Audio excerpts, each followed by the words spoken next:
Mateus capítulo 26, do verso 47 ao 50.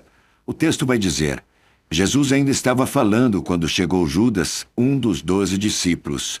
Vinha com ele uma grande multidão armada com espadas e porretes, que tinha sido mandada pelos chefes dos sacerdotes e pelos líderes judeus.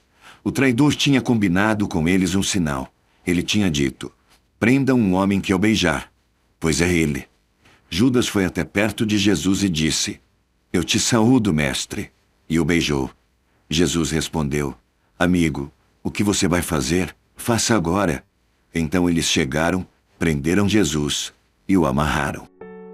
Sabe, esse beijo foi o primeiro golpe duríssimo que Jesus sofreu antes do Calvário.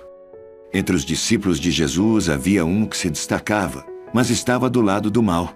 Judas Iscariotes, o homem que traiu Jesus com um beijo, tem seu nome registrado na história como um homem que renunciou à sua fé, mas quis fingir.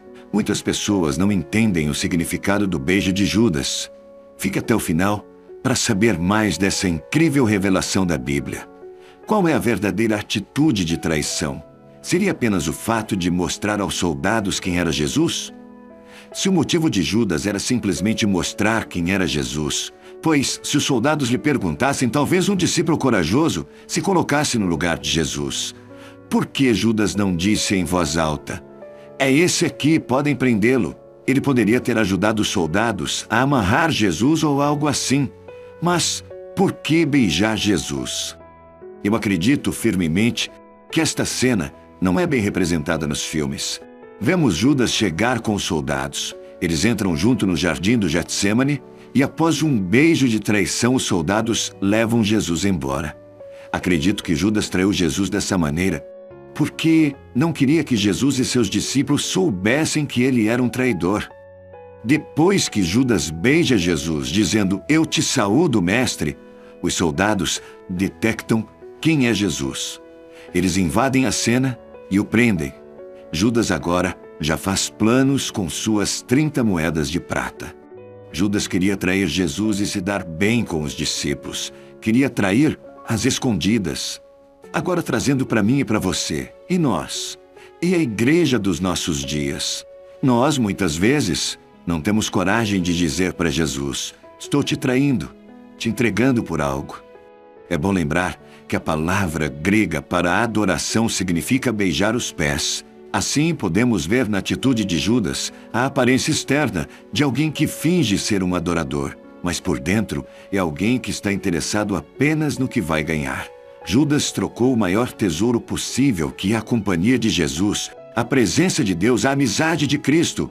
Judas, porém, cometeu um pecado muito mais grave: perder a esperança da salvação. Ele não acredita que aquele verdadeiro amigo possa perdoá-lo por tal erro. A graça de Deus é muito maior do que os nossos pecados. Judas, que ouviu Jesus contar a parábola do filho pródigo, a ovelha perdida, agora não consegue associar a sua pessoa a esses personagens. Tudo o que ele tinha que fazer era acreditar na graça e misericórdia de Deus e correr para os braços do seu melhor amigo. A palavra de Deus revela que temos muitas ricas bênçãos como herança em Cristo, mas o nosso maior tesouro é o próprio Deus. Mas a religiosidade pode invadir nosso coração se dermos brecha e continuarmos com a nossa adoração externa, indo aos cultos, ofertando, cantando para Deus, mas apenas buscando bênçãos. Não nos importamos com o próximo, com os necessitados, os doentes, os que precisam de um abraço. Obedecemos a palavra por interesse. Podemos até obedecer, mas é uma obediência robótica, sem vida, sem amor, como a igreja em Éfeso, que fez tudo, mas deixou para trás o primeiro amor. Vamos voltar a viver com Deus por amor, não por dever. Que o meu e o seu coração sejam preenchidos com amor verdadeiro e expressos em nossas atitudes. Cabe a nós perguntar: o amor verdadeiro ainda está em minha vida? Ainda estou motivado por esse amor puro e intenso? A chama do primeiro amor ainda está queimando no meu peito? Se a resposta a essas perguntas for não, então cabe a nós renovar nossa aliança com Deus. Eu e você precisamos nos apresentar a Ele, pedir perdão e começar a restaurar as características da pessoa que ama Jesus. Se a resposta a essas perguntas for sim, cabe a nós garantir a preservação desse amor, que tanto agrada a Deus. Para manter vivo esse amor, eu e você precisamos cultivar um relacionamento com Jesus num nível mais profundo, cada vez mais. Que eu, que você, que nossa nação se arrependa dessa vida cheia de hipocrisia e frieza que vemos no nosso redor. E que o beijo que Jesus verdadeiramente merece seja dado por sua igreja, que um dia brilhará no céu como uma noiva sem mancha, sem mácula ou ruga. Segunda palavra. E ela continuou a perguntar isso todos os dias. Sansão ficou tão cansado com a insistência dela, que já não aguentava mais, e acabou lhe contando a verdade. Sabe, infelizmente, Sansão não levou Deus a sério. Talvez, em alguns momentos, ele até se lembrasse das orientações que seus pais lhe deram, de como eram dedicados ao Senhor. Mas Sansão tornou-se um homem autossuficiente, arrogante, e decidiu viver a vida numa boa. É difícil imaginar como Sansão foi tão ingênuo a ponto de envolver-se com uma jovem do povo inimigo de Israel. Dalila o atormentou insistentemente até descobrir o segredo de sua força descomunal. Mas a pergunta é, o que levou Sansão a se expor dessa forma ao perigo? Lá no fundo, no nosso coração, está latente uma inclinação, uma tentação de ser condescendente com um desejo maligno. E não importa se é um desejo sexual, se é uma ambição, uma vaidade, um amor à fama, uma vingança, um poder, uma ganância. Quando cedemos a qualquer um desses pecados, perdemos a alegria do Senhor dentro de nós e partimos em busca da satisfação dos nossos interesses. De repente, Deus passa a ser irreal e Satanás real. Uma das mais eficazes estratégias do diabo é fazer com que nos esqueçamos de Deus. A grande tragédia na vida de Sansão foi julgar que poderia destruir todos os que se opunham a ele, como costumava fazer. Porém, Sansão não sabia que o Senhor o havia abandonado, como está em Juízes, capítulo 16, verso 20, na parte B. O maior campeão do povo de Israel então passou a exercer o papel de palhaço no cerco de horrores dos filisteus. Lembre-se, Deus nos faz um alerta muito sério. Se não nos afastarmos de uma vez por todas da beira do abismo da tentação, mais cedo ou mais tarde, cairemos nele. Pense sobre isso. Terceira palavra. O segundo livro do profeta Samuel, capítulo 24, versículo 14, a palavra diz assim: Estou desesperado, porém não quero ser castigado por homens. Que seja o Senhor Deus quem nos castigue, pois Ele tem pena de nós. Sabe, a culpa é um sentimento muito doloroso. Davi, neste momento, estava se sentindo culpado. Na verdade, ele estava desesperado, pois ele havia deixado Satanás criar problemas para Israel, quando ele resolveu fazer uma contagem do povo israelita, desagradando a direção de Deus. Você se sente culpado de alguma coisa? Sabe, então você precisa saber que há esperança de vencer a sua culpa. Deus nos ama incondicionalmente. Ele nos amou de tal maneira que deu seu Filho para morrer no nosso lugar e pagar o preço da nossa culpa. É Cristo, é Jesus que nos livra de todo pecado. É Ele quem nos justifica diante de Deus. Entristecemos a Deus cada vez que pecamos. Talvez esse seja o nosso maior incentivo para evitar o pecado. Para não nos afastarmos de Deus, nós precisamos admitir o nosso erro, nós precisamos confessar o nosso pecado, precisamos crer que Cristo morreu na cruz para pagar o preço dos nossos pecados e aí abandonarmos o erro.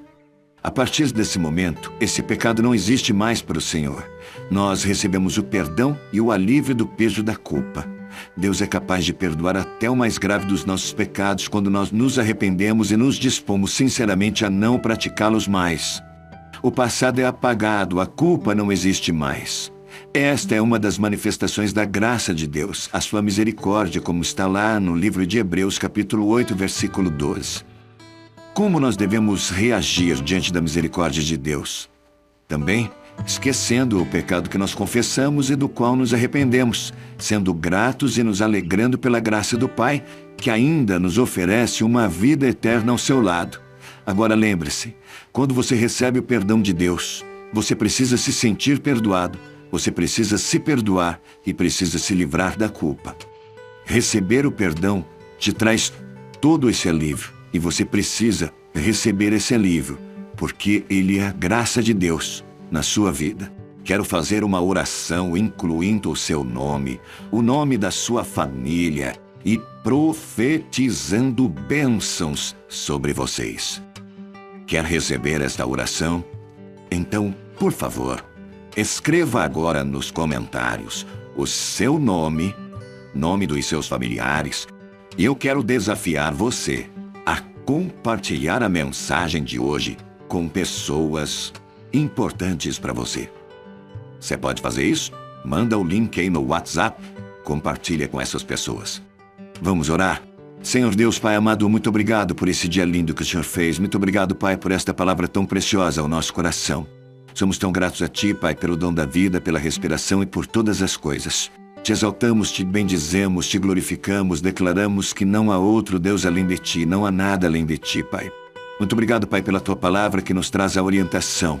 Obrigado, Pai, porque a Tua palavra fala ao nosso coração. Deus, que nós possamos ser sábios e que nós possamos experimentar, Pai, do Teu perdão e do Teu amor.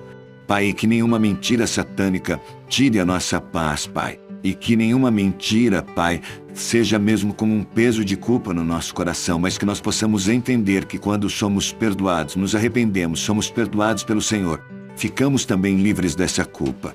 Mas ainda assim, Pai, nós muitas vezes insistimos em sentir culpa e nós precisamos entender que quando nós sentimos culpa após o perdão do Senhor, é como se não tivéssemos aceito esse perdão ou não acreditado nesse perdão.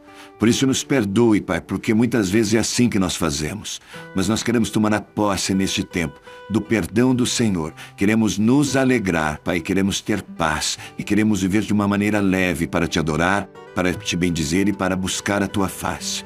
Deus, que nós consigamos controlar esta inclinação natural de cada ser humano, Pai, de pecar, de estar exposto às tentações. Deus, que saiamos das margens da tentação, que saiamos deste abismo da tentação, Pai, entendendo que mais cedo ou mais tarde cairemos se não fugirmos dessas situações. Senhor, mas nós entendemos também que para não estarmos diante deste abismo, precisamos ser homens e mulheres cheios do Teu Espírito, cheios da Tua presença. Por isso, amado Espírito Santo, nós clamamos para que o Senhor venha habitar em nós. E, Senhor Deus, que o Senhor possa, através do Teu Espírito, dar direção a cada um de nós, Pai, em todas as áreas da nossa vida. Que o Senhor seja o centro, o comando e a direção para cada um de nós. Pai, mas acima de tudo, que o nosso coração possa mesmo ser aquele coração que queima pelo primeiro amor. Que possamos estar mesmo apaixonados pelo Senhor Jesus. Que possamos ter mesmo o desejo de fazer a Tua vontade, de andar e caminhar como o Senhor andou, como o Senhor caminhou. Que possamos ser ousados na expansão do Teu reino. A minha oração, Pai, neste tempo é para que não haja hipocrisia, para que não haja erro, para que não haja engano ao nosso coração, mas que antes, Senhor, possamos estar convictos de que fomos e somos criados, Pai, para o louvor da Tua glória e que jamais fujamos daquilo que o Senhor tem de propósito para cada um de nós. Pai, eu Te agradeço por este dia, peço mesmo que a Tua graça e o Teu favor seja sobre cada casa, sobre cada lar que ora conosco neste tempo, Pai. Nós oramos agradecidos no poderoso, santo e único nome de Jesus Cristo, nome que está acima de todo nome. Amém e amém. Graças a Deus. Não se esqueça que você é muito importante para o Senhor Jesus. Compartilhe essa mensagem com alguém que você ama e não se esqueça de inscrever em nossos canais. Que Deus te abençoe.